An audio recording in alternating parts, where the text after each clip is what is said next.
Back with Rel Academy audio chapters. I want to talk today about goals, and this is really important for people to grasp. If you are a young kid, I'm sure you have goals. I'm sure you have dreams, even if you're not a young kid. Um, Everybody, for the most part, has some goals and dreams if you're an athlete, right? And there's an important distinction to understand the journey. So, trying to reach the goal and then actually reaching the goal. And this is a cliche that I know everybody hears often, right? That like it's about the journey, it's the process, all of that. And that's true, but it gets thrown around so much. I'm not so sure a young person understands what that means. What that means is if you have a goal to play Division 1 basketball or go to the NBA or whatever it is, are you telling me that if it doesn't work, say you've been playing basketball your whole life and you get to 18, 19, and you're not playing Division 1 ball. Um, was it all a waste? Was it all for nothing? Is it just over and now you sink into depression or something?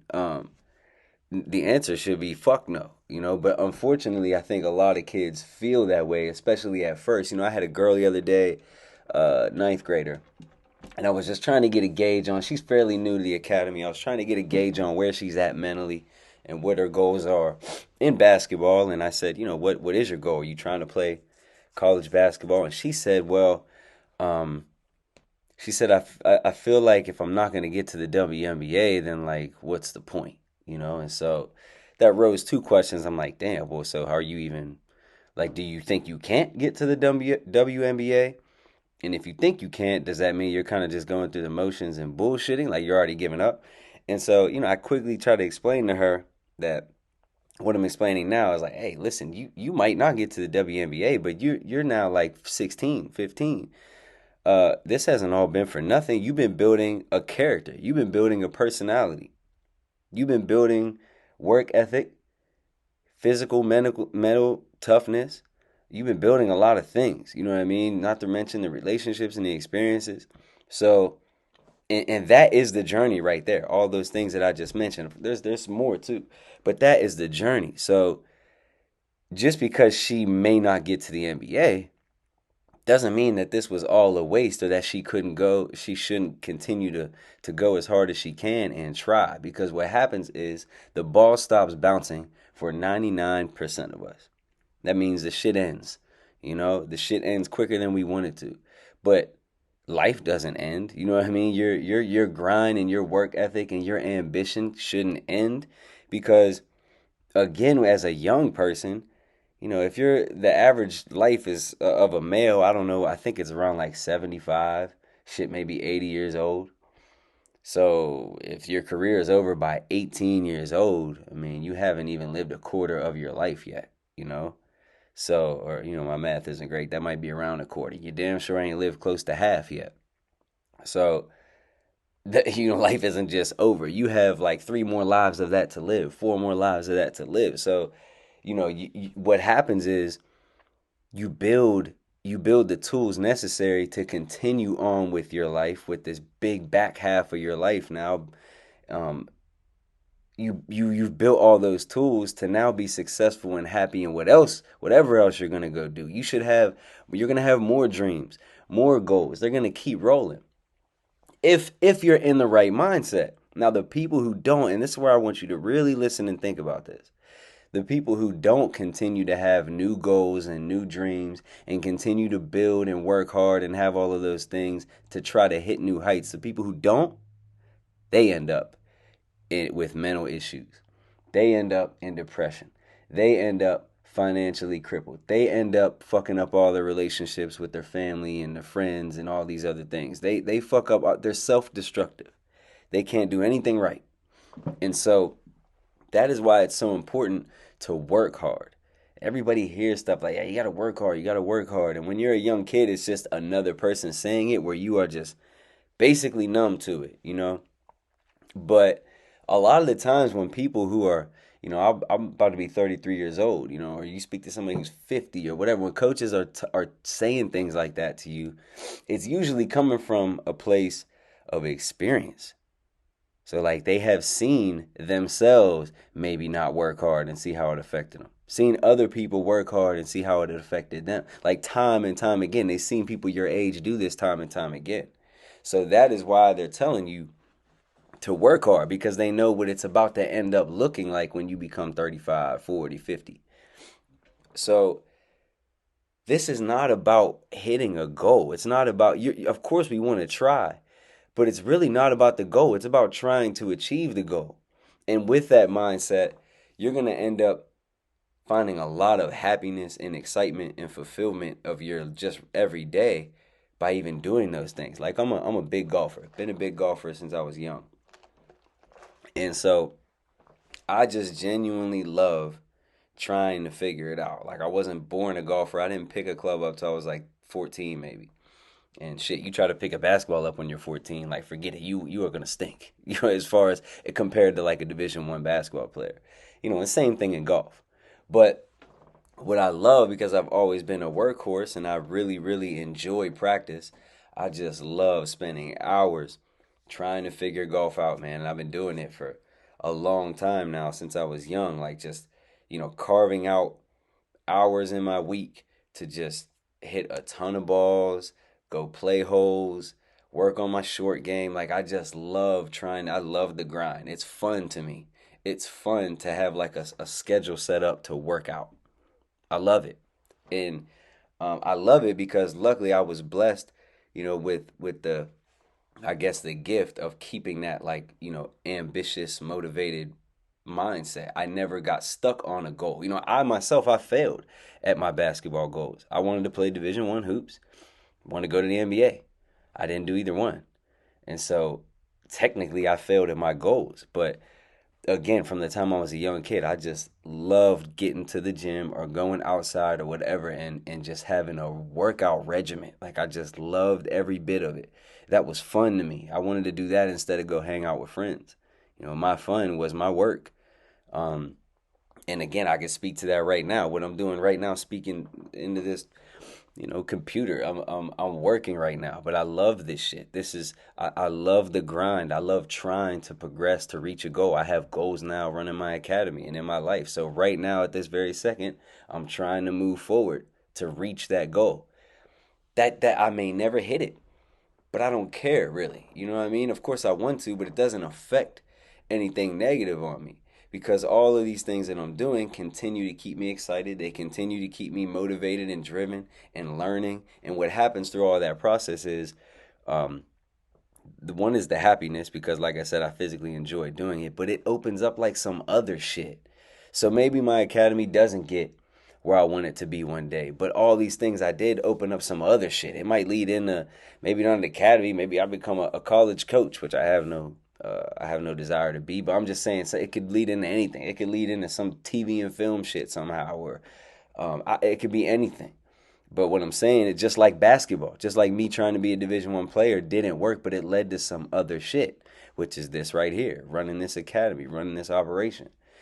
So you can't get so hung up on if I don't get to the NBA or if I don't do this is just a failure and this was a waste of time and I fucked up and I'm like that's not what this is about. That's not what life is about. And another thing to think about, which I can't really speak to a lot on this, but I can speculate, is that even if you did get to the NBA, that shit stops one day too. The ball stops bouncing one day too. There's if there's somebody who played in the NBA back in early 2000s, let's say you are 14, 15 years old right now, 16. Shit, you're in high school. You will not know a regular Joe role player who played back in the early 2000s in the NBA. Even if he played like 10 years, but he wasn't a superstar, you wouldn't even know who the hell he is. So if he walked up to you right now and told you who he was, he played in the NBA and all that, like you're not gonna think, you're not really gonna care. You know what I mean? You're not gonna like pat him on the back and be so obsessed with him and his career, and you're not going to. You're not gonna look at him like LeBron James. So the ball stopped bouncing for that guy too, and it was all just over one day. So again, like, is he supposed to just go in a depression? Is he supposed to just shut down his life at 35 years old, 40 years old because that shit ended? Not at all. Not at all. I'm sure that NBA experience led to something else. Maybe he's getting into podcasting. Maybe he's getting into broadcasting, and maybe he's doing analytics, or he's doing something with ESPN, or maybe he's now coaching somebody or running an academy or doing coaching at a college, or who knows. I'm sure that shit is spinning into other things. It's connecting them with other people in the business world, in the entertainment world. You have no idea. So at the end of the day, whatever your goal might be, and I'm talking about basketball, but this always goes into other things in life. Whatever the goal might be, the importance is the working towards it. The importance is the journey, not the goal. The importance is the journey, not the actual goal. And I don't if any of you know who Gary Vee is. Gary Vee, he's real popular on social media as an entrepreneur, but again, he's really successful with being an entrepreneur, not being necessarily a social media star. But he always talks about, since he was little, his goal is to buy the Jets, the NFL Jets team. He wants to buy the organization. And he talks about this, how it's probably not going to happen. He's probably not going to make enough money to buy the Jets. Or he's probably, even if he did have enough money, he would have to give up running his everyday business that he loves to run the Jets. And he's saying it's really been his goal for forever, but it's really not, though. He just enjoys trying to build enough business and make enough money and make enough relationships. He just enjoys trying to do that to even be able to buy the Jets.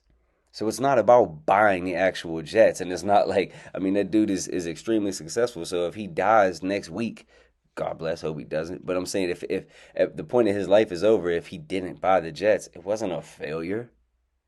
He's not looking at it like I failed. I did. That's not what it's about. And it is so important to understand in sports that just like everything else in the world, man, before you have it, you think it's amazing. You think it's the best thing in the world. And once you get it, you realize that it's not everything it was cracked up to be in your mind. Your mind builds everything up to be way cooler than it is. I have those experiences right now, even with just little things in my life. I want to do this. I want to go here. I want to do, and then when you do it, and you're like, it's not even that dope. It was more fun thinking about it than it was actually doing it. And so I will tell you this about Division I hoops.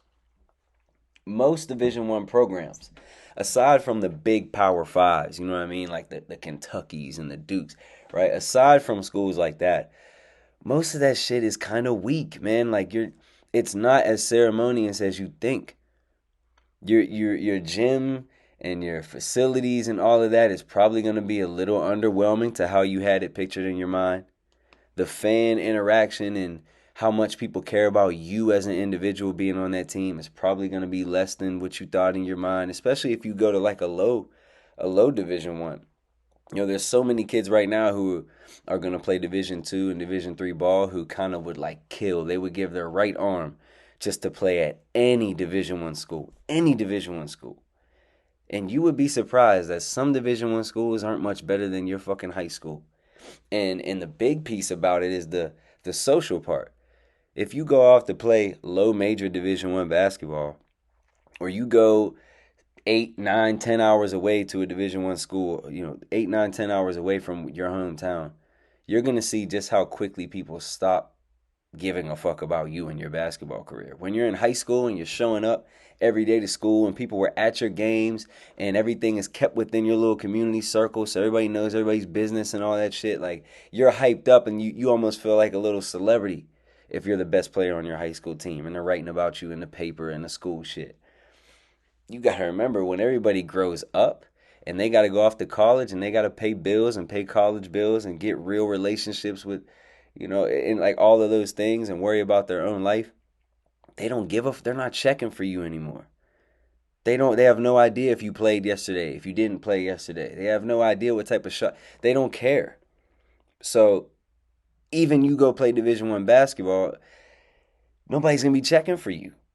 So what happens is you thought it was going to be amazing. You get there and realize, man, everything doesn't look how I expected it to. This, that, and the third. Or maybe I'm not playing a lot. I'm not even starting. And then on top of it, I'm not even cool anymore. Like it's cool to tell everyone in high school that you just committed to a Division I school, and that might get you a little bit of some popularity or some shit, a little feather in your cap in high school. But then once you get there, if nobody cares anymore, you have like, what is that feather? That feather just fucking falling out. Nobody cares anymore. There's no popularity to it. So kids get let down about that stuff. And if they only viewed it in that way and they only looked at it as social currency, if you don't know what that means, social currency means like, hey, if I telling you I got a Division I scholarship makes me feel great and it gives me a lot of feedback and everybody wants to pat me on the back. That's like what social currency is. I want to tell you, I want to let you in that I on something that you don't know, or I want to tell you something cool about myself and then everybody looks at me in a better light. That's social currency. When social currency is taken out of the picture and all you ever cared about was social currency, the only reason you wanted to play D1 in the first place was because of how it was going to make you feel amongst your peers. When those peers are gone and no longer relevant, and that social currency is gone, now how do you feel? You know, especially if you're a freshman or something, or you're just struggling to get into games and nobody, you know what I mean? Like, then it's even worse. So that is when the only thing that saves you at that point is your love for the work, your love for the game of basketball. Just to have the true excitement to go in the gym every day and see if I can pull this off. Try to get better at this. See what's going to happen when I get matched up against this guy. See, like, that is what you got to love. That's the journey right there. That's the work. That's the grind. So, um, if you, I'm going to say it again, if you're a young kid, you need to divert your attention to trying to just hit a certain goal, or don't care so much about, I just want to play D1 no matter what, or I just want to do this, or don't worry so much about that. Focus more, dive deeper, go even harder on your actual day-to-day grind of whatever it is. Go harder on your day-to-day grind. Set up your schedule down to the T. Figure out how you're going to continue to just get better. And then let the chips fall where they may. Because no matter where you end up, the enjoyment is going to be in everything you did anyway. Everything you did leading up. And then you'll keep that mindset and you'll keep that lifestyle wherever you end up, period. And then hopefully, like I said, as you get older, this stuff bleeds into your adult life. So that's an important distinction I want people to understand about goals and the journey.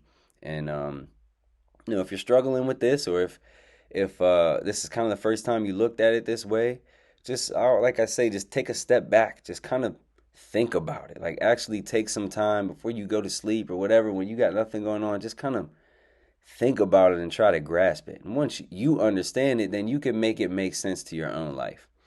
But hope you guys got some value out of this. Go to relacademy.com if you're interested in training at Rel Academy. There's an inquiry form on there. Plug in your information. We'll get back to you and see about getting you to the gym to have you check it out and see if this is something you'll want to be a part of. relacademy.com. See you guys soon.